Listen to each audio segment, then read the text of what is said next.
야고보서 하면은 바울 서신의 로마서 1장 17절에 있는 의인은 오직 믿음으로 말미암아 살리라 하는 것과 상충되는 성경 말씀으로 자칫 오해할 수가 있습니다. 야고보서 2장 26절에 행함이 없는 믿음은 죽은 것이니라 라는 그 말씀을 통하여 행함을 강조한 야고보서를 가지고 이 로마서 1장 17절과 정반대가 된다라고 과거 많은 신학자들이 이 야고보서를 평가절하하고 또 어떤 경우에는 아예 야고보서를 성경에서 배제해야 된다라고까지 주장하는 사람들이 있었습니다. 그러나 사실 그렇지 않습니다. 로마서 1장 17절의 그 말씀과 그리고 야고보서 2장 26절의 말씀은 같은 말씀입니다. 믿음으로 말미암아 살았습니까? 그렇다면은 살아있는 믿음의 의인은 행할 수밖에 없다는 것이죠. 다시 얘기해서 행함이 없는 믿음이란 존재할 수 없다는 것을 말합니다.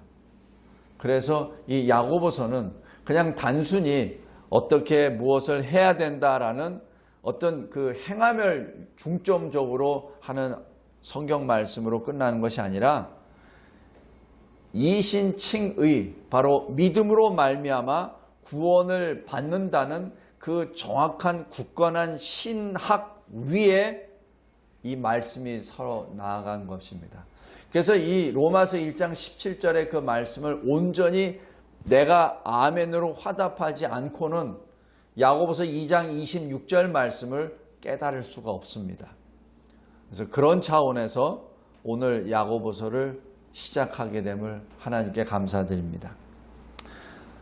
오늘 야고보서 1장 1절 말씀을 보기 전에 우리 성경은 항상 하나님의 성령의 감동하심을 받은 사람이 하나님으로부터 받아 기록된 것입니다.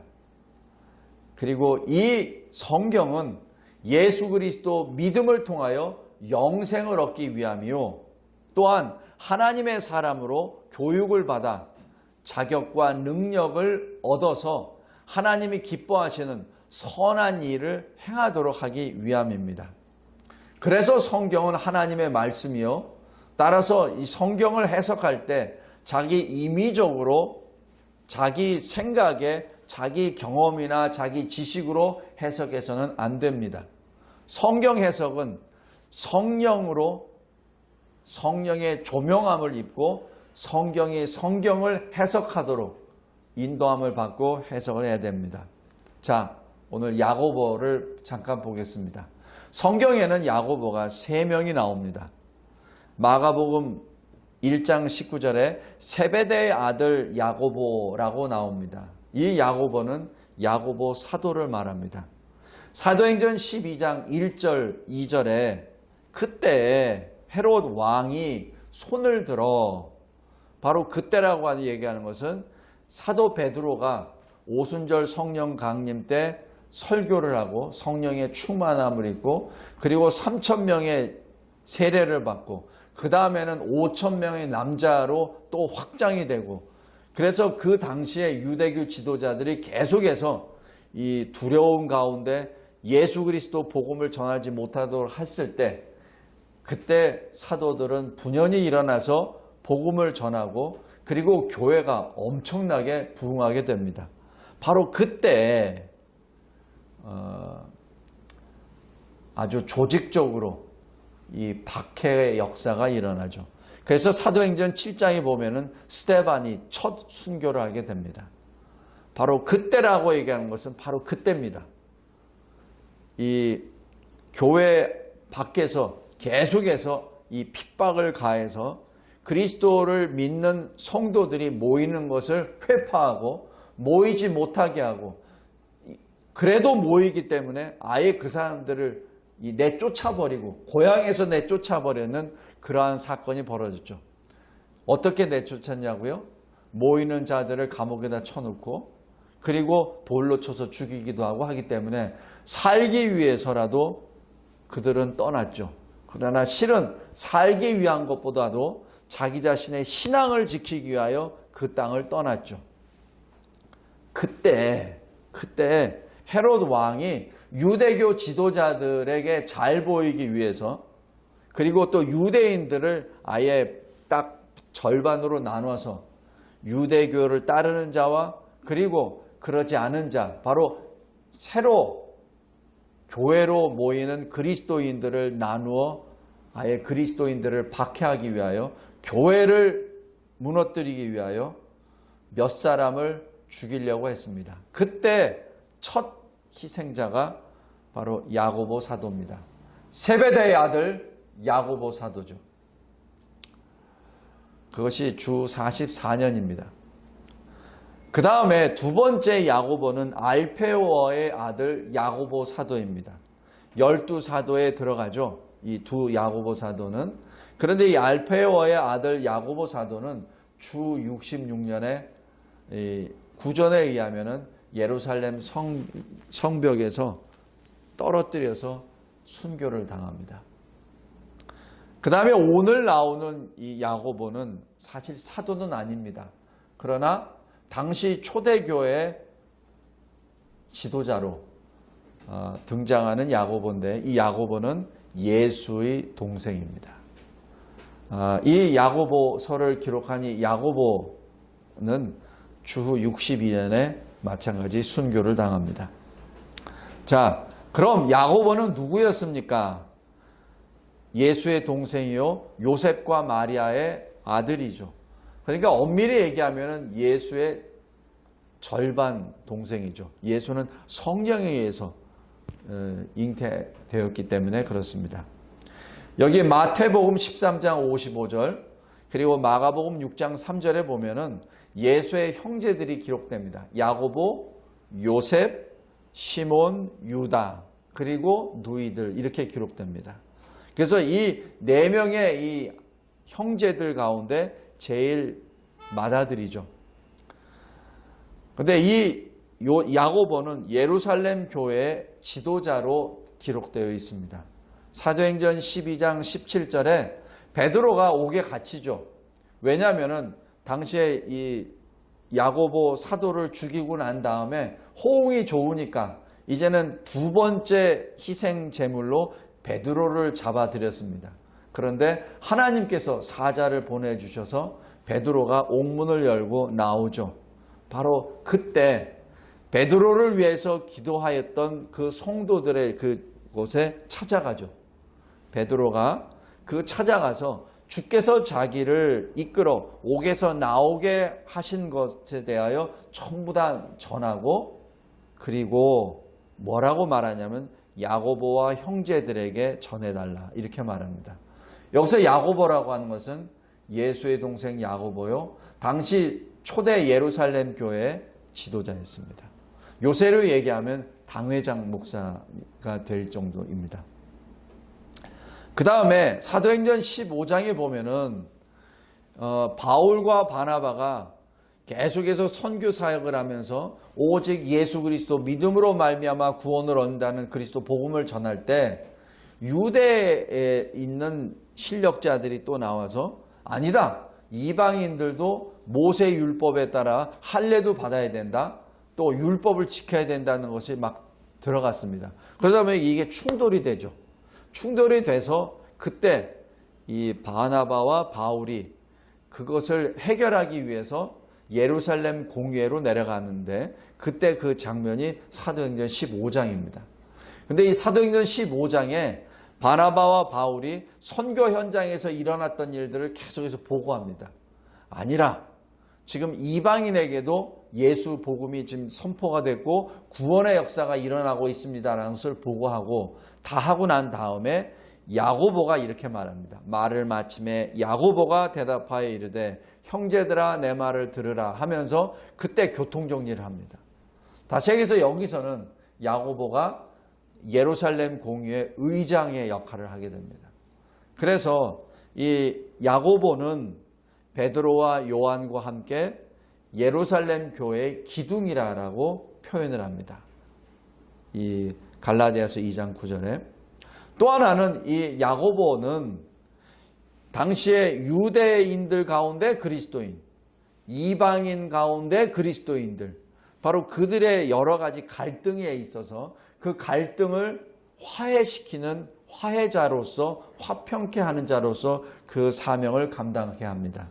그래서 사도행전 15장에 어떤 그런 이슈가 나타났을 때 야고보가 결정을 딱 내립니다. 다른 이방인들에게, 이방인 그리스도인들에게 율법을 요구하지 말라. 단 우상의 제물, 피, 그리고 목매어 죽인 것 먹지 말게 하라. 그리고 음행을 삼가하라. 이 세 가지만을 강조하고 나머지에 대해서는 율법에 대해서 논하지 말라라고 아예 거기서 선을 그어주죠. 그래서 이방인에 있는 그리스도인들이 그것을 받고 기뻐하고 이 지침을 받아들여서 교회가 더욱더 부흥하게 됩니다. 자, 그런데 이 야고보는 어떤 사람이었습니까? 예수 공생의 기간 동안 예수께서 십자가에 달려 죽으시고 부활하기 전까지 예수를 믿지 않았습니다. 어디서 찾아볼 수 있냐면 요한복음 7장 3절에서 5절까지 이렇게 기록합니다. 형제들이 예수께 이렇게 말합니다. 형, 당신이 행하는 일을 제자들도 보게 여기를 떠나 유대로 가소서. 바로 그때는 언제냐면은 예루살렘에서 예수를 잡아서 죽이려고 했었던 모의가 있었던 그때입니다. 그때 동생들은 예수께 그렇게 말하죠. 당신이 행하는 일을 왜 이렇게 안 보이느냐? 많은 사람들이 모이는 데 가서 거기서 보여라 라고 말합니다. 그러면서 요한복음에 이렇게 결론을 내립니다. 요한복음 7장 5절에 이는 그 형제들까지도 예수를 믿지 아니함이로라.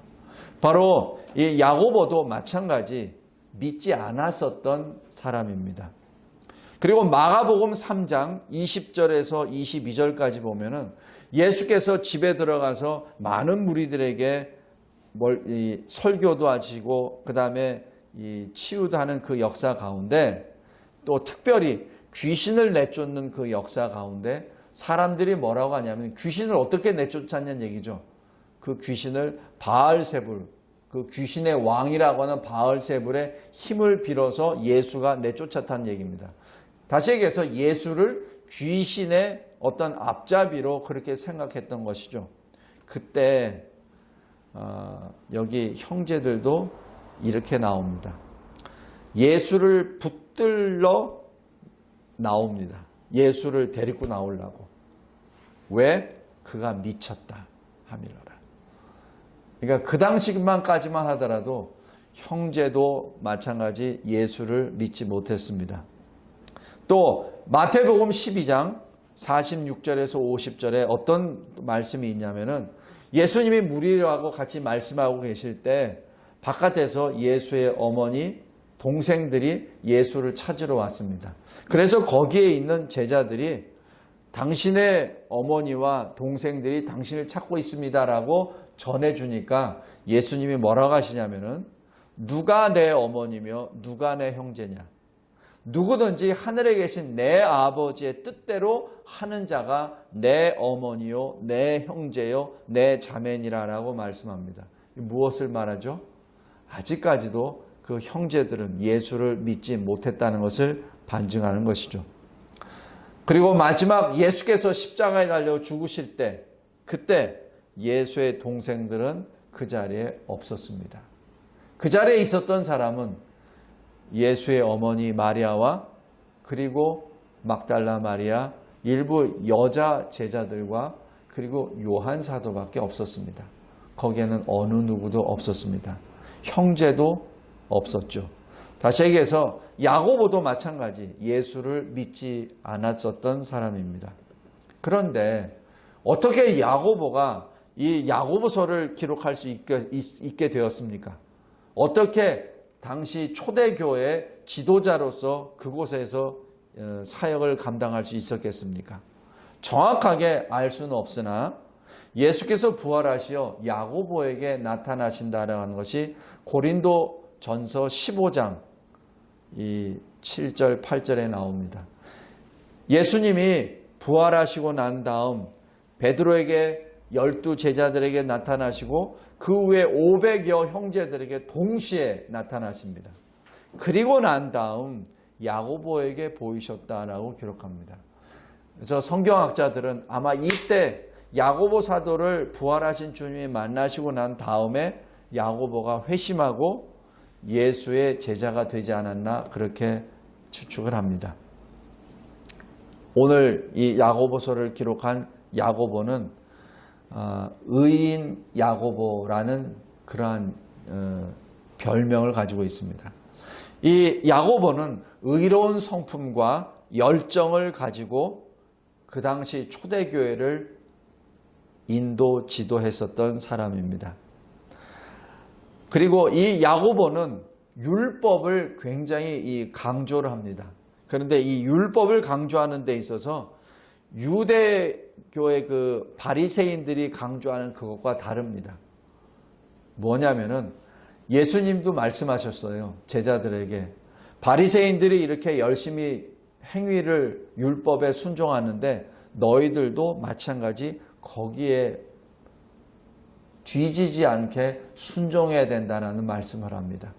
이 야고보는 자기 자신이 직접 만나고 자기가 어렸을 때부터 쭉 보았었던 예수, 그리고 공생의 기간에 있었던 그 예수, 부활하신 다음에 그 예수를 전체를 보면서 예수가 하신 말씀과 모든 행함이 율법을 완성하셨다는 것을 알기 때문에 그 율법에 대하여 굉장히 강조를 합니다. 그렇다고 하여 율법을 행함으로 구원을 받는다는 것은 아니나, 그러나 믿음으로 말미암아 구원을 받은 자는 반드시 그 말씀에 따라 순종해야 된다는 것을 의미하죠.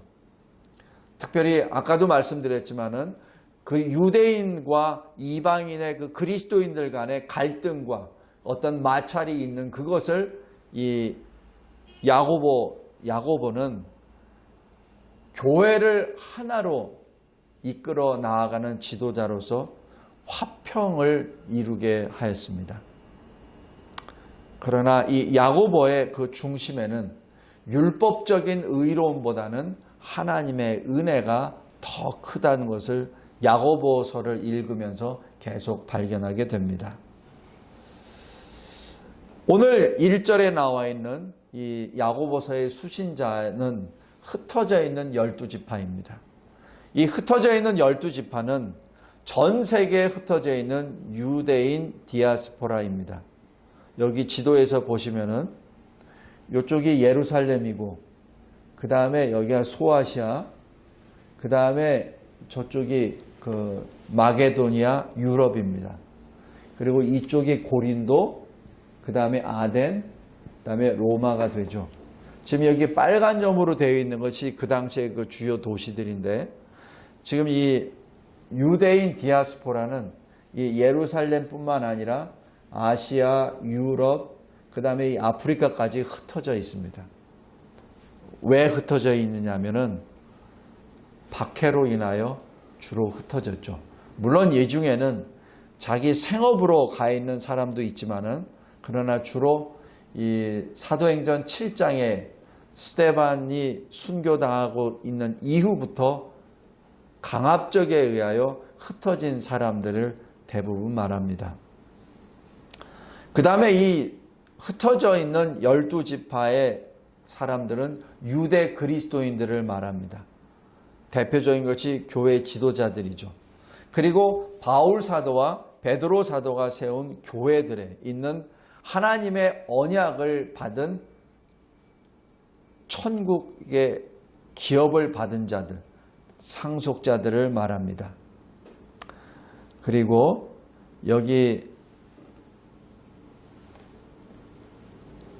넷째 줄에 보면은 본도, 갈라디아, 갑바도기아, 아시아와 비두니아에 흩어진 나그네라는 곳에서 이 베드로전서에 이렇게 나오는데, 바로 이 사람들이 바로 이쪽입니다. 여기가 예루살렘이고요. 갑바도기아, 갈라디아, 비두니아, 본도, 아시아 이렇게 됩니다. 그래서 아시아의 중심은 에베소서죠. 그래서 이 베드로 사도가 말했었던 이 지역은 바로 아시아 지역을 말합니다. 그리고 이들은 흩어진 나그네, 거류민 이렇게 나옵니다. 다시 얘기해서 교회를 핍박하고 그리스도 복음을 핍박한, 예수 이름 때문에 핍박을 받은 자들이 흩어져서 간 곳이 바로 그곳이요. 야고보서를 이 서신을 받는 수신자는 바로 그 흩어져 있는 그리스도인들을 말합니다. 이들은 막대한 환난을 겪습니다. 그리고 무거운 억압을 받습니다. 그렇다면 우리가 보통 보면은 이런 환난과 억압을 받으면은 굉장히 일치단결하고 어떤 하나의 공동체로서 한 목소리를 낼 거라고 보통들 생각할 수 있습니다. 그런데 실은 안 그렇습니다. 이것이 우리의 죄성입니다. 우리가 예수를 믿기 때문에 의인이라 칭함을 받았고 천국의 시민이 되었던 것은 확실합니다. 그러나 우리는 여전히 죄인입니다. 죄인인데 안전한 죄인이죠. 그리스도 안에 있는 죄인이죠. 구원은 받았으나 여전히 우리는 죄인으로 남기 때문에 그래서 이렇게 야고보서에 보면은 믿음이 있다고 하는데 실천이 없는 자들, 가난하고 소외한 자들을 보면서 돌보지 않는 자들, 선생이 되고는 싶은데 선생답지 못한 자들, 화평은 해야 되겠는데 오히려 분란을 일으키는 그러한 일들이 교회에 많이 이루어졌음을 우리가 볼 수 있습니다. 그래서 이 야고보서를 통해서 주는 이 복음의 이 행위를 강조하는 이 복음의 것에는 참 신앙의 표를 여기서 말합니다. 그래서 1장 22절 보면은 말씀을 행하는 자가 되라라고 말합니다.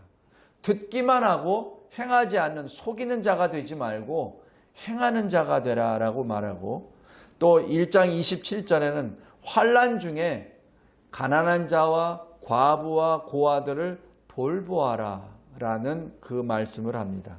그리고 세속을 물들지 말라라는 말씀도 합니다. 그러면서 2장 10절에 보면은 율법을 다 지켜야 되는 것이지 율법을 하나라도 범하면은 모든 것이 범한 자가 된다. 다시 얘기해서 무엇을 말하죠? 그 율법을 온전히 지키는 자가 없다는 얘기요. 그러므로 하나님의 은혜가 절대 필요하다는 것을 여기서 말씀하는 것입니다. 그래서 야고보서에 기록되어 있는 복음의 핵심은 하나님의 은혜입니다. 언뜻 보면 행위처럼 나타나지만 그러나 행위가 아니라 하나님의 은혜이죠. 하나님이 우리 죄인을 위하여 은혜를 베푸셨습니다. 그래서 하나님은 교만한 자를 낮추시고 겸손한 자에게 은혜를 주십니다. 다시 여기서 어떻게 하는 얘기죠? 은혜를 받은 자는 겸손할 수밖에 없다는 말씀입니다. 또 1장 18절에 보면은 그가 그 피조물 중에서 우리로 한 첫 열매가 되게 하시려고 자기 뜻을 따라 진리의 말씀으로 우리를 낳으셨느니라 라고 얘기해서 여기서도 행함이 아니에요. 바로 말씀으로 말미암아 우리가 새로운 피조물이 되었다는 그 사실입니다. 그래서 1장 21절에 그러므로 모든 더러운 것, 넘치는 악을 내버리고 너희 영혼을 능히 구원할 바 마음에 심어진 말씀을 온유함으로 받으라라고 합니다. 여기서 보통 생각하는 그 행함보다는 은혜를 받으라, 진리를 받으라, 말씀을 받으라라는 그 말씀이 여기서 계속해서 이 저변에 흐르고 있습니다. 그래서 야고보서를 통해서 전해주는 복음의 핵심은 하나님의 은혜입니다. 이 야고보서는 목회자의 심정으로 기록하였는데 이 목회자의 심정으로 성령의 감동함을 받고 기록한 그 내용은 바로 경건의 삶입니다. 하나님의 나라는 이미 우리에게 임하였습니다. 그리스도 안에 있는 우리에게 이미 임하였습니다. 그러나 아직 완성되지는 않았습니다. 언약의 공동체인 교회는 예수 그리스도 재림하실 때까지 바로 이미와 아직 사이에 끼어 있는 그 긴장 상태에 있는 존재가 바로 교회요. 그러한 긴장 상태에 있는 하나님의 나라가 교회입니다. 초대 예루살렘 교회의 기둥이었던 이 야고보는 이미와 아직 사이에 있는 이 지상교회에게 권면을 하는 것이죠. 교회 밖에서는 박해가 나옵니다. 교회 안에서는 갈등과 다툼이 일어나죠. 그러한 가운데 있는 그리스도인들에게 교회와 성도의 유익을 위하여 성령의 감동함으로 기록된 목회적 서신이요 실천적 서신입니다. 그래서 이 목회자의 마음으로 말씀을 합니다. 말씀을 행하는 자가 되라. 너희가 하나님 앞에 은혜를 받아서 그 말씀을 통하여 구원을 받았느냐? 그렇다면 그 구원을 받은 표인 행함을 나타내라는 것이죠. 그래서 머리로 이해하는 것보다는 몸으로 실천하라는 얘기입니다. 삶 속에서 말씀대로 살지 못하는 것에 대하여 아주 집요하게 책망을 하고 찔림을 줍니다. 그리고 경건의 삶을 살려 하고 하는 그러한 마음은 있으나 실천하지 못한 것에 대하여 분명하게 들춰내 주시고 그리고 말씀 순종을 강조합니다. 바로 말씀 순종이라고 하는 것은 살아있는 믿음의 표다라고 말합니다. 1장 22절 말씀에 말씀을 행하는 자가 되고 듣기만 하여 자기를 속이는 자가 되지 말라라고 하는 것이 이 야고보 사도의 사실 그 기본 주제입니다. 말씀을 맺겠습니다. 오늘 야고보서를 굉장히 짧은 서신서입니다. 짧은 서신서인데 야고보 사도는 계속해서 우리에게 우리가 지키지 못했었던 것, 우리가 알고는 있는데 우리가 실천하지 못하는 것들, 그것을 하나하나 지적을 하며 그리고 우리에게 다시 그것을 순종하라, 실천하라라고 말씀을 합니다. 그런데 이 모든 것은 행함으로 말미암아 구원을 얻는다는 그런 논리가 아니라 우리가 하나님의 은혜로 구원을 받았으니 그 열매로 실천하라, 그 열매로 경건의 삶을 살으라는 그 말씀입니다. 오늘 첫 번째 그 말씀 야고보서 1장 1절 말씀 다시 한번 보시기 바랍니다. 하나님과 주 예수 그리스도의 종 야고보는 흩어져 있는 12지파에게 문안하노라 라고 말씀을 하며 자기 자신이 어떤 사람이었었는데 예수를 믿게 되었고 예수의 종이 되었다는 사실을 고백하며 예수 때문에 흩어진 그 많은 세계에 흩어져 있는 하나님의 성도들을 향하여 교회들을 향하여 문안 인사를 하고 그리고 그 당시에 있었던 여러 가지 문제점들을 하나하나 권면하며 승리의 길, 경건의 길로 인도하는 것이 야고보서입니다. 다음 주부터 본격적으로 이 야고보서를 들어가겠습니다. 기도하겠습니다. 하나님 아버지 감사하고 감사합니다. 하나님은 진정으로 오묘하십니다. 우리 사람이 생각할 수 없는 방법과 그 때에 맞춰 하나님이 택하신 그릇들을 통하여 하나님의 일을 행하십니다. 예수께서 실제 공생애를 행하셨을 때는 믿지 아니하고 늘 예수를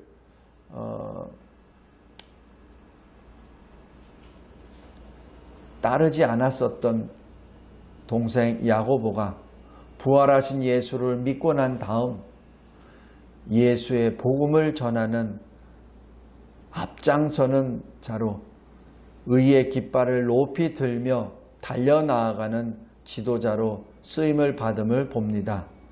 또 그 당시에 초대교회 이곳저곳에서 일어나는 많은 교회 운동을 통하여 부흥의 역사도 있지만은 그러나 교회 안에서 나타나는 여러 갈등과 교회 밖에서 나타나는 많은 교회를 핍박하고 박해하는 그 현장 가운데 예수 그리스도의 이름으로 하나로 묶어주시고 그리고 그 성도들 한 사람 한 사람 교회 하나하나를 향하여 경건의 삶을 살 수 있도록